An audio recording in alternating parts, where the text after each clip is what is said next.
7 अक्टूबर 2023 से जारी इजराइल और हमास की जंग में दूसरी बार सीज फायर की उम्मीद है। इसके लिए काहिरा में बातचीत चल रही है। जानकारी के मुताबिक इजराइल 6 हफ्ते तक हमले बंद करने के लिए तैयार है। दूसरी तरफ हमास के एक नेता ने कहा कि सीज फायर की शर्तों पर विचार आखिरी दौरे पर है। वॉशिंगटन में हुए प्राइमरी चुनाव में रिपब्लिकन पार्टी से निक्की हेली ने जीत दर्ज की है। ये उनकी पहली जीत है और प्राइमरी इलेक्शन में डोनाल्ड ट्रंप की पहली हार है। निक्की हेली अमेरिकी इतिहास में रिपब्लिकन प्राइमरी जीतने वाली पहली महिला बन गई है।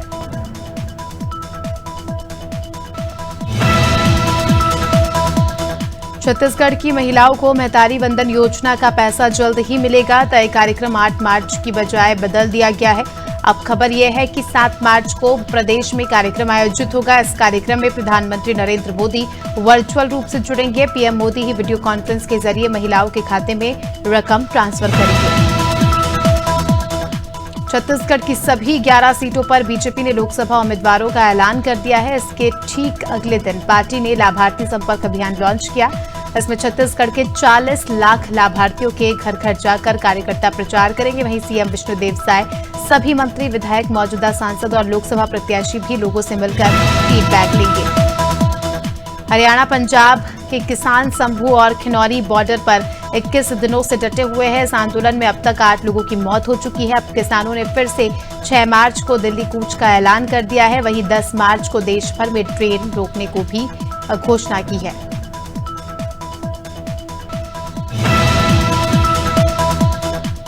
मानव संग्रहालय में अब गो कॉट की सुविधा पर्यटकों को मिलेगी, जिसके बाद पर्यटक खुद ही आसानी से जायजा ले सकते हैं। संग्रहालय मैनेजमेंट की माने तो अभी तक इस रेट और तारीख इसकी तय नहीं की थी। जल्द ही ये सुविधाएं यहां आने वाले लोगों को दी जाएगी।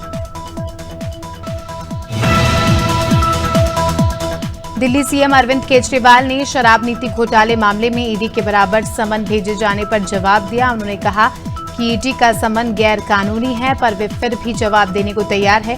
केजरीवाल ने एजेंसी से कहा, मुझे 12 मार्च के बाद की तारीख दीजिए, उसके बाद वीडियो कॉन्फ्रेंसिंग के जरिए पेश हो जाऊंगा। सिद्धार्थनगर में डिप्टी सीएम प्रेमचंद बैरवा के प्रथम आगमन, कार्यकर्ताओं ने उनका जोरदार स्वागत किया। इस दौरान डिप्टी सीएम प्रेमचंद बैरवा ने बस्ती क्लस्टर के चुनाव प्रबंधन समिति की बैठक ली। इस बीजेपी कार्यालय को इस दौरान कार्यकर्ताओं को जीत का मंत्र भी दिया। कांग्रेस के पूर्व अध्यक्ष राहुल गांधी की भारत जोड़ो न्याय यात्रा शिवपुरी पहुंची, जहां उन्होंने खुली जीप में रोड शो किया। इस दौरान राहुल गांधी अलग अलग जगहों पर सभाओं को संबोधित करेंगे। यात्रा में कांग्रेस के कई दिग्गज नेता भी उनके साथ शामिल होंगे।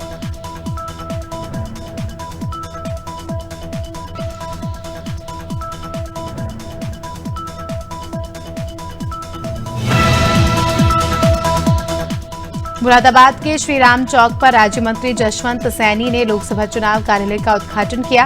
इस दौरान मंत्री जसवंत सैनी ने कार्यकर्ताओं से कहा कि लोकसभा चुनाव के कार्य में तेजी से जुट जाए, लोगों को घर घर जाकर बीजेपी की नीतियों के बारे में बताएं, जिससे हमारी पार्टी और मजबूत होगी और अब की बार बीजेपी 400 पार का नारा पूरा करना है।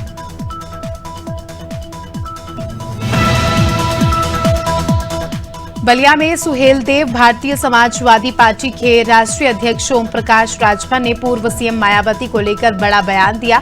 उन्होंने कहा कि दलित मायावती के साथ नहीं बल्कि बीजेपी के साथ है और दलित में 65 जातियां हैं, जिसमें से सिर्फ एक जाति मायावती के साथ है। पांडुर्ना में कमलनाथ के गढ़ में कांग्रेस को फिर से झटका लगा है। आपको बता दें कि महिला कांग्रेस अध्यक्ष रंजना बाल पांडे और पूर्व सांसद प्रतिनिधि दीपक मानेकर बीजेपी में शामिल हो गए हैं। और इसके अलावा आपको बता दें कि बीजेपी प्रदेश अध्यक्ष वी डी शर्मा ने दोनों को बीजेपी की सदस्यता दिलाई है। रानीखेत में अजय टमटा को फिर से अल्मोड़ा पिथौरागढ़ लोकसभा सीट से बीजेपी के प्रत्याशी बनाए जाने पर बीजेपी कार्यकर्ताओं ने खुशी जाहिर की है। आपको बता दें कि प्रधानमंत्री नरेंद्र मोदी सहित बीजेपी नेताओं का आभार उन्होंने व्यक्त किया और कार्यकर्ताओं ने कहा कि इस बार वे फिर नरेंद्र मोदी के नेतृत्व में 400 सीटें जीतकर सरकार बनाना चाहेंगे। नैनीताल के उधम सिंह नगर लोकसभा सीट से बीजेपी ने अजय भट्ट को दोबारा टिकट दिया है और इसके अलावा आपको बता दें कि केंद्रीय रक्षा और पर्यटन राज्य मंत्री अजय भट्ट को दोबारा प्रत्याशी बनाए जाने से भाजपाइयों में खुशी की लहर है। जसपुर में भाजपाइयों ने एक दूसरे को मिठाई खिलाकर शुभकामनाएं दी। फिरोजाबाद में एक छात्रा ने फांसी लगाकर आत्महत्या कर ली। सूचना मिलते ही मौके पर पुलिस पहुंची और पड़ताल में जुट गई है। आपको बता दें कि परीक्षा रद्द होने से छात्रा हताश थी और इसके कारण छात्रा ने ऐसा कदम उठा लिया।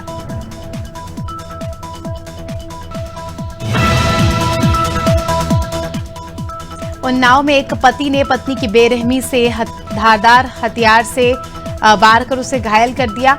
विवाद के चलते पत्नी अपने मायके में रहती थी और पत्नी से मिलने पहुंचे पति ने हमला कर दिया। मोहल्ले के लोग ने उसे पकड़कर पुलिस के हवाले कर दिया। घायल महिला को जिला अस्पताल में भर्ती कराया गया है।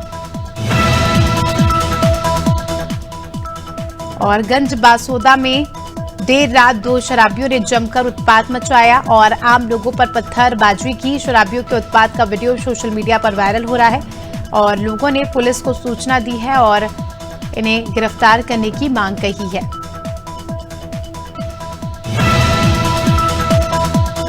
भरतपुर में विवाह समारोह में शराब के नशे में 2 पक्षों में विवाद शुरू हो गया। विवाद इतना बढ़ गया कि दोनों पक्षों ने जमकर लात घुसे बरसाए और बारातियों के कार के शीशे तोड़े और सोशल मीडिया में इसकी वीडियो तेजी से वायरल हो रही है। अभी तक इस मामले में दोनों पक्षों के लोगों ने मामला दर्ज नहीं किया है।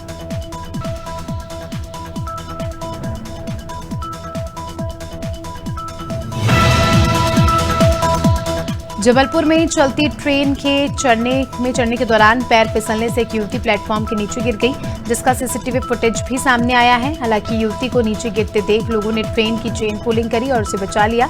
इस हादसे में घायल युवती को एक निजी अस्पताल में इलाज के लिए भर्ती कराया गया है।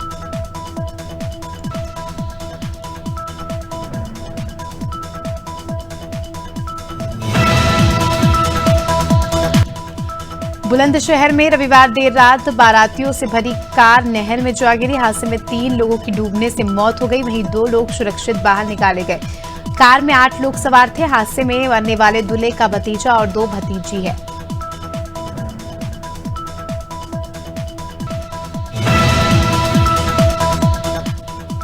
फिरोजाबाद में पुलिस भर्ती परीक्षा रद्द होने से 22 साल की छात्रा ने फांसी लगाकर आत्महत्या कर ली। इसके बाद समाजवादी पार्टी के पदाधिकारी और परिजन ने कैंडल मार्च निकाला। वहीं समाजवादी पार्टी ने बीजेपी सरकार पर जमकर निशाना साधा। उन्होंने छात्रा की मृत्यु के लिए बीजेपी सरकार को जिम्मेदार ठहराया है। दमोह के बीजेपी कार्यालय में विकसित भारत की परिकल्पना को साकार करने के लिए पत्रकार वार्ता का आयोजन हुआ। आपको बता दें कि विधायक जयंत मलैया ने बताया कि देश में नरेंद्र मोदी के नेतृत्व में 10 साल से देश विकास की ऊंचाइयों को छू रहा है और 2024 के बाद विकसित भारत कैसा हो, इस पर जनता की राय मांगी गई। सुल्तानपुर में सत्य क्रांति पार्टी और जन सरोकार समिति ने ओपी राजभर का पुतला फूंका और इसके अलावा आपको बता दें कि सौरभ मिश्रा विनम्र ने कहा कि 69,000 शिक्षक भर्ती मामले में जो है शिक्षकों के लिए आपत्तिजनक शब्द बोले गए, जिसके विरोध में पुतला फूंका गया है। बिलासपुर में अतिक्रमण हटाने के दौरान जमकर जो है लोगों ने विरोध प्रदर्शन किया। निगम का अमला अवैध कब्जा हटाने की कार्रवाई कर रहा था और इस दौरान जो है लोगों ने इसका विरोध किया। पुलिस प्रशासन के आला अधिकारियों ने लोगों को समझाइश दी, तब जाकर मामला शांत हुआ।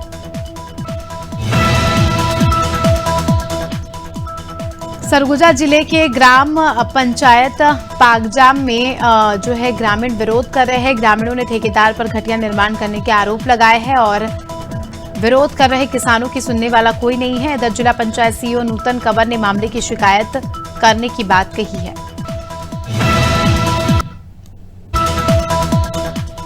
हल्द्वानी में महिला रन फॉर मोदी रैली निकाली गई और इसमें महिलाओं ने बढ़ चढ़कर हिस्सा लिया। साथ ही रैली में पीआरजी, होमगार्ड और छात्रा खिलाड़ियों ने भी प्रतिभाग किया। रैली संयोजक ने बताया, इस रैली के जरिए महिला मतदाताओं को जागरूक करना है ताकि लोकसभा चुनाव में महिलाएं अधिक से अधिक मतदान कर सकें।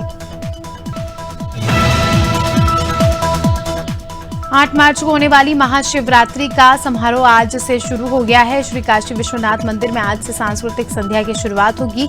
आज शाम को कलाकारों के जरिए शिव तांडव से लेकर तमाम शिव गीतों पर प्रस्तुतियां दी जाएगी। ये कार्यक्रम 6 मार्च तक चलेगा।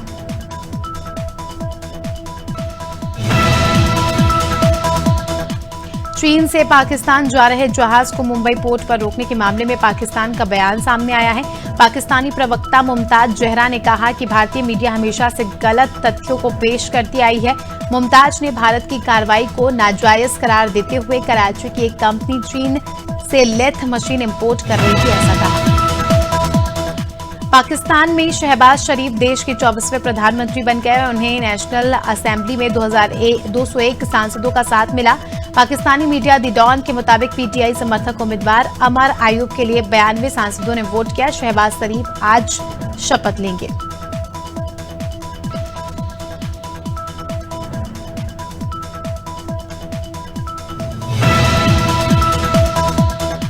ब्रिटेन में बढ़ते कट्टरपन से परेशान होकर ऋषि सुनक ने अब इन पर लगाम कसने की कोशिश की है। इसके तहत अफगानिस्तान, पाकिस्तान और इंडोनेशिया के कट्टरपंथी इस्लामिक धर्मगुरु ब्रिटेन नहीं आ सकेंगे। इसके लिए वीजा वार्निंग लिस्ट तैयार की जा रही है। इस लिस्ट में जो भी नाम शामिल होगा उनको ब्रिटेन में एंट्री नहीं मिलेगी। ये जानकारी एक रिपोर्ट में मिली है।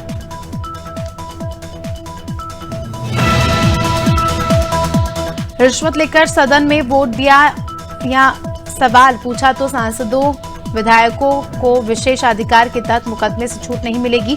सुप्रीम कोर्ट की 7 जजों की कॉन्स्टिट्यूशन बेंच ने आज 25 साल पुराना फैसला पलट दिया है।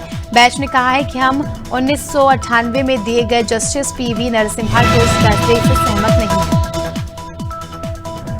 और प्रदेश के मुख्यमंत्री विष्णुदेव साय रायपुर के बोरिया कला स्थित शंकराचार्य आश्रम पहुंचे, जहां उन्होंने ज्योतिष पीठ के शंकराचार्य गुरुवर स्वामी अविमुक्तेश्वरानंद सरस्वती और शारदा पीठ के शंकराचार्य जगत गुरु स्वामी सदानंद सरस्वती का दर्शन कर आशीर्वाद लिया। दिल्ली में आपके अरविंद केजरीवाल की सरकार 18 साल से ऊपर की महिलाओं को हर महीने 1000 रुपए देगी। केजरीवाल सरकार में वित्त मंत्री आतिशी ने बजट पेश करते हुए विधानसभा में इसकी घोषणा की। उन्होंने कहा कि राज्य सरकार मुख्यमंत्री महिला सम्मान योजना के तहत महिलाओं को ये राशि देगी।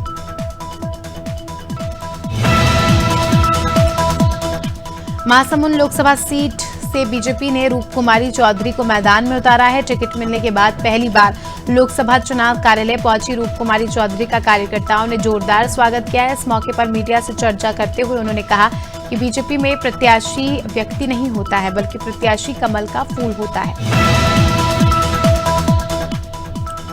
और शेयर मार्केट में आज तेजी देखने को मिल रही है। निफ्टी ने 22,440 का नया ऑल टाइम हाई रिकॉर्ड बनाया। इससे पहले आज निफ्टी 16 अंक चढ़कर 22,403 के स्तर पर ओपन हुआ। वहीं सेंसेक्स 97 अंक की बढ़त के साथ 73,903 के स्तर पर ओपन हुआ। सनराइजर्स हैदराबाद ने ऑस्ट्रेलिया के पैट कमिंस को आईपीएल में अपनी टीम का नया कप्तान बनाया है। टीम ने सोशल मीडिया पर इस बात की जानकारी दी है। कमिंस साउथ अफ्रीका के एडन मार्कम की जगह लेंगे। मार्कम की कप्तानी में पिछले सीजन टीम 10वें नंबर पर रही थी।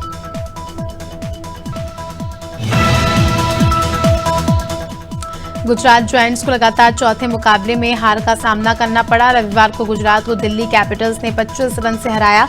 गुजरात को टूर्नामेंट में जीवित रहने के लिए हर मुकाबला जीतना होगा। उसके 4 मैच बाकी है।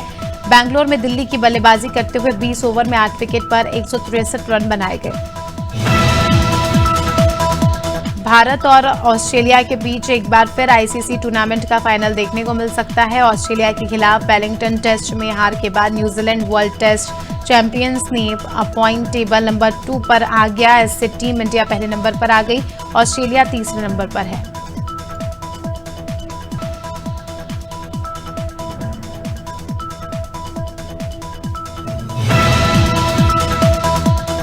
इंग्लैंड के खिलाफ 5वें टेस्ट में टीम इंडिया प्लेइंग 11 में 2 बदलाव के साथ उतर सकती है। तेज गेंदबाज जसप्रीत बुमराह स्क्वाड का हिस्सा है, इसलिए उनका खेलना भी कंफर्म है। दूसरा और out of form Rajat Patidar की जगह देवदत्त पड्डीकल डेब्यू कर सकते हैं।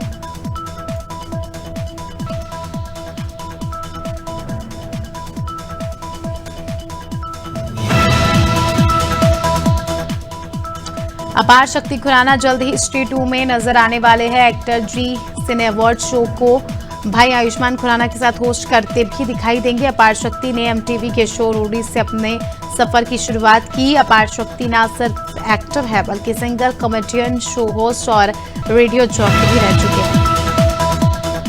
एक्ट्रेस रागिनी खन्ना पिछले काफी समय से छोटे पर्दे से दूर है। तकरीबन 12 साल पहले वो फिक्शन शो ससुराल गेंदा फूल में बतौर लीड एक्ट्रेस नजर आई थी। अपने चुलबुले अंदाज से रागिनी ने घर में अपनी जगह बनाई थी। इसके बावजूद बीते काफी समय से वो किसी फिक्शन शो में नजर नहीं आई है। इंदौरी युवाओं को सिंगर अरमान मलिक ने झूमने पर मजबूर कर दिया। डीजे प्ले होते ही सभी में जोश आ गया। लगातार 40 मिनट से भी अधिक समय तक युवा थिरकते रहे। जैसे ही हिट गाने गाए तो लोग भी उनके साथ गाने लगे। अरमान मलिक ने मैं हीरो तेरा गाने से एंट्री ली। उन्होंने कई रोमांटिक सॉन्ग्स फिर कौन तुझे प्यार करेगा सुनाया। पॉप म्यूजिक की दुनिया की सबसे बड़ी हस्तियों में से एक रिहाना का असल नाम रोबिन रिहाना पेंटी है। 20 फरवरी 1988 में जन्मी रिहाना बारबोडस की रहने वाली है। मात्र 15 साल की उम्र में म्यूजिक करियर की शुरुआत करने वाली रिहाना मात्र 33 साल की उम्र में अरबपति बन गई। 2007 में आए इनके एल्बम गुड गर्ल अनंत राधिका की प्री वेडिंग सेरेमनी 1 से 3 मार्च तक गुजरात के जामनगर में हुई। इस सेरेमनी में इंटरनेशनल सिंगर रिहाना और एकॉन ने परफॉर्मेंस दी। वहीं इंटरनेशनल हस्तियों के बिल गेट्स, मार्क जुकरबर्ग, इक्वाना ट्रंप जैसे कई मेहमान शामिल हुए। शाहरुख खान, सलमान खान और आमिर खान की ग्रुप परफॉर्मेंस भी देखने को मिली। और अनंत अंबानी और राधिका मर्चेंट के प्री वेडिंग सेलिब्रेशन के तीसरे दिन नीता अंबानी ने भरतनाट्यम पेश किया। सुबह से चले तस्कर ट्रेल इवेंट के बाद शाम को हस्ताक्षर सेरेमनी हुई और फिर महाआरती और डिनर के बाद कई दिग्गज कलाकारों ने परफॉर्मेंस दी। मध्य प्रदेश में 35 से अधिक जिलों में पिछले 4 दिन से ओले, बारिश और आंधी का अलर्ट है। ओले की वजह से गेहूं, चने की फसल को नुकसान भी पहुंच रहा है। ऐसे में सरकार सर्वे कर रही है। इधर 5 मार्च से फिर वेस्टर्न डिस्टर्बेंस एक्टिव हो रहा है। हालांकि इसका कम असर रहेगा। ऐसे में 10 मार्च तक मौसम ठंडा गर्म रहेगा। इस सीजन मार्च में गर्मी से थोड़ी राहत मिल सकती है। लगातार वेस्टर्न डिस्टर्बेंस आने की संभावनाओं को देखते हुए ऐसा अनुमान लगाया जा रहा है। इसके कारण मार्च में सामान्य से ज्यादा बारिश हो सकती है। तेज गर्मी का एहसास मार्च के तीसरे सप्ताह के आखिरी में होने से संभव है। इस दौरान तापमान 44 डिग्री के ऊपर जा सकता है। यूपी के 13 जिलों में आज भी भारी बारिश का अलर्ट है। 40 से 50 किलोमीटर की रफ्तार से आंधी चलेगी। पिछले 24 घंटे में 47 शहरों में बारिश हुई। ओले भी गिरे। बारिश और बिजली से जुड़े हादसों में 6 लोगों की मौके पर ही मौत हो गई। बिजनौर में सबसे ज्यादा 45 मिलीमीटर बारिश रिकॉर्ड हुई। बिहार में रविवार को ही तेज बारिश के बाद मौसम फिर से बदलेगा। 4 दिनों के दौरान अधिकतम तापमान 2 से 4 डिग्री तक की बढ़ोतरी इसमें देखने को मिलेगी। रात के समय न्यूनतम तापमान में 2 से 4 डिग्री गिरावट देखने को मिलेगी, जिससे हल्की ठंड का एहसास होगा।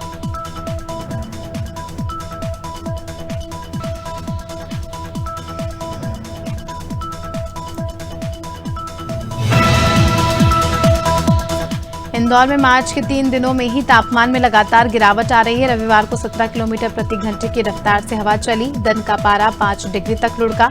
रात को भी ठंडक का एहसास हुआ। इस महीने के 3 दिनों में ही दिन के तापमान में 8 डिग्री की गिरावट आई। मौसम वैज्ञानिकों के मुताबिक अभी 2-3 दिन मौसम ऐसा ही रहेगा।